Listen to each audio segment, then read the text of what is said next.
बिस्मिल्लाहिर्रहमानिर्रहीम। उसनू कदी ना माही मिलिया जेड़ा दो घरां दा सांझा। इक्को पासा रख नी हीरे खेड़े रख या रांझा।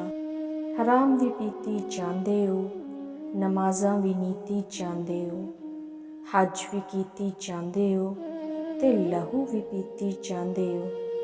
दसो बुल्ले शाह नू सारे ऐ की कीती जांदे हो।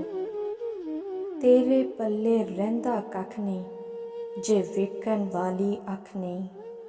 तू वेखे नफ्स दी ख्वाहिश नू एवीं जन्नत पिछे थक नहीं।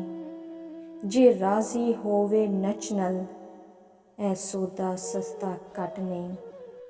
चक घूंघट शर्म हिजाबा नू छड़ दरस ते भुख किताबा नू। इत्थे कम नहीं पढ़न पढ़ावन दा सिख चज कोई यार मनावन दा। असीं नाजुक दिल दे लोकी हाँ, साडा दिल ना यार दुखाया कर। ना झूठे वादे कीता कर, ना झूठियां कसमां खाया कर। तेनू कई वारी मैं आख्या है मैनू वल ना अजमाया कर। तेरी याद दे विच मैं मर जासा, मैनू इन्ना याद ना आया कर।